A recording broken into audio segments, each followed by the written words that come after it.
This is a must. Yeah, this is a must. Ha. You're now jamming with Marcus. In God we trust. Yeah, this is a must. Take the steps in the right life direction. Once you step with me, you'll be set free. Alright, Sacred Union gang, so we got the card game Pillow Talk. Go ahead and show them the Pillow Talk. So, we can get the focus, yeah. Don't worry, we'll get better with the focusing and all that stuff, don't worry. It's called Pillow Talk, take our word for it. But yeah, we got the game Pillow Talk, and we're gonna just go ahead and do a series of questions and answers. So, I think it's best we go with ladies first. But before we get, I need a kiss, you know, I need some sugar first, alright? I'm talking Pillow Talk. Yes. So we're gonna get down to the nitty gritty. So these questions are incredible because they can be super deep or they can be a little bit less deep. So we will see what's underneath here. So you ready? Yeah. Let's go. First question. What qualities or traits do you value most in yourself? And how can you nurture them? What qualities or traits do I value the most in myself? Yes. And how can I nurture them? Mm-hmm. I value, honestly, my loving nature the most. You know, the amount of love I have and the amount of passion I have. What I can do more to nurture them is simply, I would truly say, like, understand love as being a strength and not a weakness. You know, the fact that I care about people is a strength, not a weakness. The fact that, hey, I feel compassion and I may get sad sometimes is a strength and not a weakness. And really put more value in the power of love and what that can do for people and what that can do for others. I was reading this book recently called The 4 Agreements, and in that book it talked about how you could either speak black magic into people's life or white magic. You could speak death into people or you could speak life. And I choose to speak life. And I know I was gifted with a sharp tongue, and the tongue I have can either strike someone down or build them up. So that's something I definitely value a lot in myself, the amount of love I have, which I used to think was a not necessarily a weakness, but like kind of like almost like a kryptonite. You know, I felt like caring too much was a bad thing, and I had to have this shell or this disposition of strength, which means I can't show emotions or I can't, you know, be affected by certain things. I always have to be this hard body figure, or I could just be myself. Exactly. Or I could just be loving, or I could just be authentic. And once I started to buy into more of that, I felt more like me, more like God, who is love. So yeah, I would say that loving nature. That's beautiful. I love that. Alrighty. Appreciate you too, babe. Alright. Past moments. It says, what are some things you do not want to repeat from how your parents raised you? They're going deep. They're going deep. Yeah. This game is called the Open Up game. They're trying to make you open up. What are some things you do not want to repeat from how your parents raised you? This is a deep question, and I always say this: go with your first thought, the first thing that came to mind. And I would say this is something I wouldn't want to repeat, but I am still thankful for going through that. And growing up, I played a lot of sports. Also in school, like, my brain is like all over the place, like ADHD kind of. It's like zoom, zoom, zoom, zoom, zoom, like this. And when I was in school, I always had a very, very hard time focusing. And even today, you know, like my focus can be a little bit all over the place sometimes. I'm doing one thing and I'm doing 20 other things at the same time. But coming back to the question is, my parents had a way of kind of like making me push harder, and when it came to sports I had to be the best, and when it came to school I had to be the best. It was a lot of pressure, and if I wasn't the best it was kind of like never good enough, and that made me feel like I can't do this. And the more I came into that feeling like, okay, I can't do this, I can't live up to that standard that they put like on themselves, I would say, but also like they had a standard that where they wanted me to be, and that's not really what I wanted for myself. And I remember specifically like going skiing in my life has always been like the freedom place, like the happy place. Like how you feel about the gym has always been how I feel about skiing. It's just so much fun.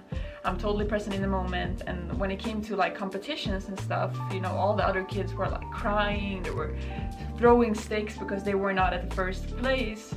And for me it was like, I'm gonna do my best, and if it's last place or first place, it doesn't really matter, because all I want to do is have fun. But eventually when the years came by, it was like, you have to be the best, you have to be the best, and I kind of like killed the fun in it. So I would say that's not something I want my kids to experience, and it's not something I want to repeat for myself. If I do something, I do it because I love it and it's fun. Nice. And it doesn't have to be an achievement or a goal or you have to be the best or whatever. No, you doing the best you can is already enough. Yeah. And that's about it. That's dope. That's dope. You are enough, baby. Mm-hmm. You are enough as Everybody's enough. Everyone's enough. Yes. You know, and I would say, you know, I grew up very competitive as well, and there's nothing wrong with having, I would say, a healthy competitive nature. You know, there's nothing wrong with that. So I definitely think, like you said, you know, it's about having fun as well, you know, and being competitive in a good regard, something that in a way that's not going to take you out of what you're doing, something that's enjoyable. Exactly. So what's the next question? Go ahead and read as I try to. It's all good. You want to help me? I'm gonna help you. Help me out. We're just trying to adjust it for y'all, make sure it's straight. You know, we're gonna show y'all everything. We're gonna get you going deep with us. You're gonna see how we try to organize and get this thing riding and sliding. Exactly. Try to get that perfect for y'all. There we go. I think this is nice right there. Go ahead and read it, baby. I can. Yeah. as I ruined it again. But go ahead and read it. It's all good. It's the centimeters for you. It's the centimeters. Gotta make sure it's perfect. You know. That's the perfectionist in me. The artist in me. I love that. Yeah. Okay. Go ahead. Share a story. Oh, this is good. This is good. I get nervous when them cards come out. I'm just like, oh my gosh, like, well, what am I have to say? Share a story of conquering a personal fear. It's good. I want to hear this one. Let him hear it. Bring it out. Bring it out. Let's go. Bring it out. Share a story of conquering a personal fear. Yes. So me, I pride myself on being fearless. But as we all know, sometimes you may not know you're afraid of something until it's smack dab in your face. So a time I can kind of think about conquering a personal fear, I would say conquering a personal fear, this is a good one. I would say coming here, baby. I would say coming here to Stockholm, coming here to Europe, leaving my life back home in Florida to pursue my music and to just fully put all bets on me, put all bets on Marcus, put all bets on God, having complete, utter faith in my purpose, this journey, everything I'm trying to accomplish. Following your dream 1,000. And following my dream 1,000%. Thank you, my love. That was definitely a huge, I would say, stepping stone for me, but a huge, like, David and Goliath moment for myself when I really looked and I was just like, okay, this huge daunting enemy is in front of me, and the enemy actually was fear. It was just afraid of myself and being successful. Like, can I really be all I can be? You know, can I really use my gifts to help change the world and help people? Am I good enough? Am I enough? Just like we were just saying on the last question. And it was me, like, literally facing all those fears and saying, yes, I am good enough. Yes, I am great enough. I'm made in the image of God. You know, I'm a good person. I am great at music. Like, this is what you want to do. You have all these thoughts and feelings in your heart and in your mind. Why not pursue your passion, you know? You're doing all this other thing and you're doing it very well, but what if you do the thing that you were put on this earth to do? And you know, everybody would be so happy, so full of energy, so full of life. Depression would not exist if people followed their dreams. Yeah, follow your dreams. And that doesn't mean, like I said, and I said it in one of my songs, and I believe it's God's Love on my new album. I said, you don't gotta take the same route I took. You know, you don't gotta do it exactly how I did. But whenever that fear does come knocking at your door, whatever those fears may be, just know that fear's there because you can conquer it. You can face it. And it's always easier said than done. I can sit here and be in front of this camera and tell you 1,000 different things on how to fix or make your life better. But if I'm not doing it either, then I'll just be a shell. I'll just be a fake, a fraud. But I'm telling you firsthand, man, once you go and you start facing those fears, and mine was actually tapping into my actual destiny, you know. I want to make movies. I want to shoot film. You know, I want to travel the world. I want, you know, my dream girl and to have a wife and kids eventually. I want to save my family from darkness and poverty and I want to do all these things. But it starts with my music. So, you know what? Go make some music, you know. Go do what you were born and put on this planet to do. So I think me walking away from super security, I mean like good job, good house, good this, good that, good, like walking away from that and going into the unknown and going into the wilderness with Jesus and with just my faith, that was the real security. You know what's crazy? That's beautiful. That was the real security. But it was also a turning point in my life where I was like, you know what? It's time to face these fears. And like my good friend and brother for life, Gabriel, says, he said, if you're gonna go out on your shield, man. Go out a warrior. And that's what we are. We are faith warriors. So tapping into my true essence of being a faithful man, it was scary, but hey, look where I'm at now. So I'll take it. Exactly. All right. Like we said, we was telling the ladies at the park, man, these card games, we have this one, I guess it's called Open Up Game, and it's Pillow Talk. But we have several different ones. We have one called Let's Get Deep. I'm sure some of you know that one. But these card games, especially if you're dating, if you're new to dating, or you're in a serious, deep relationship, the card games, man, they go a long way. So shout out to whoever's making these games. This is no sponsorship, no nothing. We just saying, yo, you guys come up with some quality stuff here. So even if you've been together for a long time, you just wanna, you can always get to know each other deeper. Like, that's true. That's how I see a marriage. It's like you can never get bored in a marriage because if you are, you're just not going deep enough. Yeah, you're not trying. So it's just about getting to know each other for life. There's always new depths because we're constantly evolving. Like evolving, like in life, is natural. We will always do that. But personal, like development, that's a choice. Though. That's a choice. You gotta choose that. You gotta choose that growth, and never stop dating one another. You know, never stop dating. Go on little dates. Like we in Stockholm right now. We're about to go head out a little bit, hit the town. But yeah, never stop dating. Next question. Let's get to it. Okay. When was the moment in your life you laughed the hardest? That's a cool one. Oh my god. The moment I laughed the hardest. The hardest laugh ever.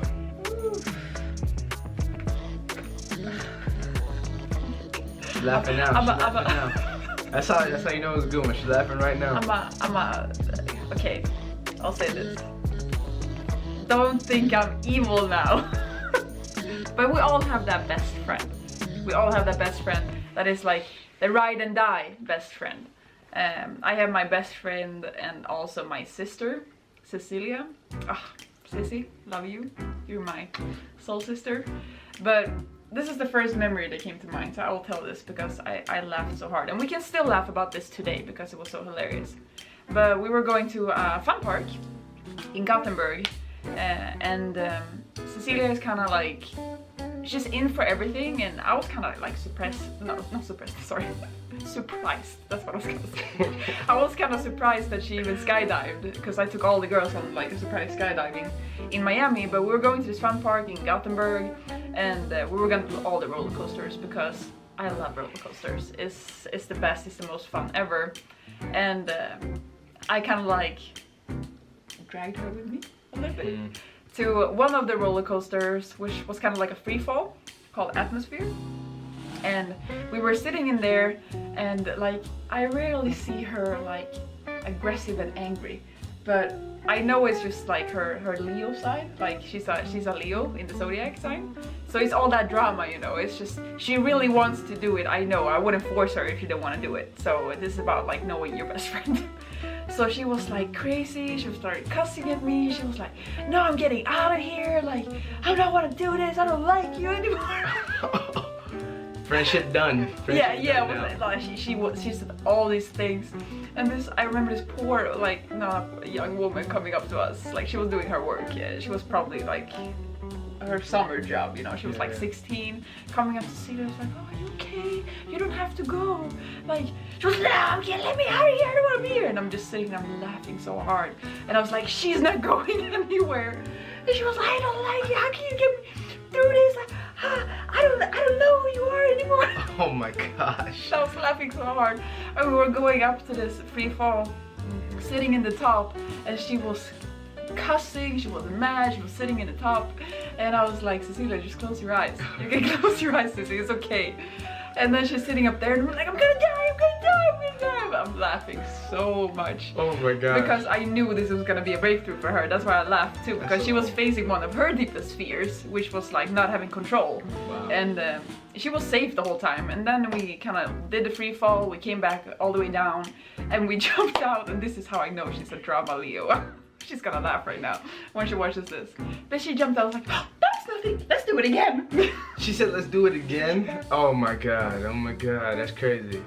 She was like, yeah, that was no biggie, I had it all in control. This was fun, we should do this again. Oh my goodness. And it was this whole drama show, like, for non-stop, like 2 minutes before I will that. say this though, because she took me there for our anniversary. That ride looks crazy. I didn't even do it, so sissy, shout outs to you because you actually did it.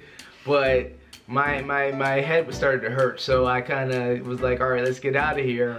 But I didn't do it, so hey, at least you did it. Yeah. And shout outs to you for doing so. I love roller coasters too, but that one looked crazy. If you guys ever been to, what is it, it's Greenland? No, this was actually Liseberg in Gothenburg. It's similar to the one you saw. Similar to that one I saw? Yeah. Oh, okay, so it was a whole it's different just this one. one starts underground, and then you go up, and then you see like the whole Gothenburg. You sit up there, and then it's kind of like a free fall. But Fire. it was just so hilarious because I know her. I know how she is. She will make something like a, what's it called? A feather, and then you make it a whole duck. Got you. But Where we're from, in the States, we say taking an anthill and making it a mountain. Yeah, no. But they got ducks out here in Sweden. Them birds be eating good, boy. Them birds be swole out here. So I guess that's why she made that analogy. Yeah, it's But just hilarious. And I mean, I love Sissy. I love how we can just play around. We know each other so well, and even I can get dramatic sometimes, and she is just like, come on, dude. And we will just push each other through those fears. But that's one of the moments. That's funny. And I've had tons and tons and tons of moments with you and with her, and like so many. But that's just the first memory that came to mind, and it was just hilarious. Dope. No, that was funny. Okay. Let's go. What else we got? Which place would you love to visit? Why? Oh, I man. know this one. She already knows because I talk about it all the time. But the place I would like to go and visit is Japan. Japan, particularly Tokyo. Reason being, I grew up watching anime. My favorite anime growing up was Dragon Ball Z. One of my biggest heroes, if not my biggest hero, is Goku, because he was from Dragon Ball Z, because he was such a free-spirited guy, but he was so strong, so loving, and he never backed down from a challenge. Any opportunity he can or could have gotten to become stronger, he would take it. And the cool thing about Goku, he has a unique trait where he is able to make his enemies his friends, you know, starting with, I believe, King Piccolo, then you got Vegeta. I mean, I think it actually started with Yamcha back in the day, and Tien, and even Krillin at one point was like his little nemesis. but he just always used his love as his strength, you know, going back to the other question we had. So I have this like little funny correlation when it comes to just anime and just that oriental art. I got dragons and stuff tatted all over my body, and I don't know, just that real stoic like just vibe and energy you get from Japan, as at least that I've seen in the various arts and art forms. I just love it, you know, the technology, amazing food, the food, the music, you know, the samurai. I got a samurai tatted on my arm. Like, they're so nice. It's just great people, great culture, and I've always been super curious about that. So, you know, God willing, I'll be there this year, spreading my music, spreading my album. And yeah, I just always wanted to visit Japan. You know, that's just always been like a dream come true for me. If I could live there for some time, wow, that'd be epic. So the kimonos, I just bought her a fire kimono for her birthday that just passed. This beautiful kimono, you'll see it in one of these videos here. But you already know, like, that's the place. Japan, I'm coming to you soon, don't worry. Marcus, Mark, and Laura, Sacred Union, we're gonna be there soon. But that's the place for me. Love it. Yes, yes. We're gonna go there. We're gonna go. All right, just a few more questions.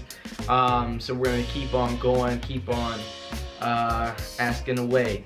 So about you, this is, how would you describe your teenage self? Are you ready for this one? Let's go. Let's go. Oh my god. Okay, so my teenage self, in one word, would be hippie, for sure. Hippie vibes. Hippie vibes, yes, all the way. I was super free-spirited. I traveled, all I was caring about was skiing. I was super adventurous, like a rebel. I think everybody that knows me through my teenage years, they would say I was a rebel. But I just loved going wherever I felt like going, and not really care about anything else than just living life, if that makes sense. I just felt trapped in school. I didn't want to go to school, didn't want to learn those like boring ways. All I wanted to do was just go out in the world and explore the world. I didn't want to dive into some boring ways the school wanted to teach. No, I wanted to experience it and really live it. So that would be the best way to describe my teenage self, like a real hippie, driving around in my hippie car and listening to Wu-Tang Clan. Listening to Wu-Tang Clan. And just ski all day. If I didn't ski all day in the winter, I was skateboarding and longboarding all summer. And yeah, that was life. Hat backwards, Wu-Tang New York hat backwards. Like big shirts. Big shirts. Hippie band. Skating, snowboarding, skiing. Yeah, my first driver license, I have a hippie band on. It's fire. And every club I went to, remember, they were like, "Were you allowed to have a hippie band on?" I'm like, this is part of my identity. What are you talking about? This is me. This is my ID. Yeah, this is me. And can you imagine me going into the fancy clubs in Monaco with a hippie band? They were looking, because I was in like a heels and dresses, and then they saw the hippie band and they were like, yep. So wait, what? Is that you? Yes, it's me. It's funny because the way I see it, God is so funny. He's like the grand architect, because that's like the exact type of like girl I've always wanted, like that dream girl. Like that's it for me. Like that super hippie, free-spirited, fun, intellectual, deep, you know, spiritual person. And that's exactly what I got. So shout outs to you, God. But shout outs to you too for being yourself, baby, because I love you for who you are, and who you are is amazing. To me, it's funny. I laugh when she says this, because I'm the same way too, mad, free-spirited, super hippie at heart as well. But I could just picture like how she was as a teenager, like just skating everywhere and like surf. Like all I think of is, I don't know if y'all remember this show. What's that show? Yeah, the camera's about to die, but yeah, the show is called Rocket Power. So that's all I could think of when she mentioned that. We got a few more cards, but our camera's gonna die. So I think right now we're gonna cut for a little bit. I know we got some more stuff to show you. So this is pretty cool. How many cards we got left? 2. We got 2 more cards. Let's see if we can get through it, man. This for the channel. Let's see. It says, what's the first thing you notice when you meet a person? That's for me, I think. I have to answer. Yes. The first thing I noticed. Why I gotta get the shallow question? No, that's a deep one. That is a deep one. Yeah. The first thing I notice when I notice a person is their energy, man. You know, the first thing I notice is like their energy and how they come off. So that says meet a person, right? Or even notice when you when you meet a person, definitely their energy, their vibe. Yeah. You know, obviously like what they look like, but you could look one way, you could look as beautiful as anything, but then have a dirty soul, a dirty spirit. So the first thing I go for or notice is always the energy, and then from there we can have, you know, good or bad conversations. So the first thing I pick up is just, okay, how's this person, you know, how does this person see themselves? Because oftentimes your energy that you give off to people is just a reflection of yourself, how you see yourself. Yeah. So that's the first thing. Let's see if we get the next question in. All right, so how satisfied are you with your life right now? That's perfect last question. Yeah, perfect last question. Actually, I thought about this question like an hour ago because it made me reflect deep when I was sitting with my clients and just this beautiful event and my baby. And just to be honest, like, I'm 1,000. Like, I'm so satisfied with my life, how it is, because I trust in the process, I trust in God, I trust in us, I trust in everything that my life is giving me right now. So I'm just exactly where I need to be with exactly everything I have, and life is just so amazingly abundant. So now I'm 1,000. I have my dream man next to me, and I have my dream clients, my dream life, and this is just the start. Just the beginning. But I'm so focused on being here right now in this present moment, and that's all that matters. So I'll say 1,000. Hey man, that's beautiful. Well, I see these tears in her eyes. She might make me tear up too. But we want to say thank you. What we're going to do, we're going to charge this camera for a bit, and then we're going to open up some gifts that her clients actually gifted her with, which is amazing. So I'm going to open up with you because I don't even know what's inside. Yeah, so we're going to check it out. And then after that, the goal is to hit up the mall because your boy got to get some new gym shoes, man. I got to get some new gym shoes. I done beat up my old gym shoes. So it's time to get some better ones. So stay tuned, stay in touch, and let's open up these gifts, baby girl. Let's go. Let's go. Let's go. Let's go.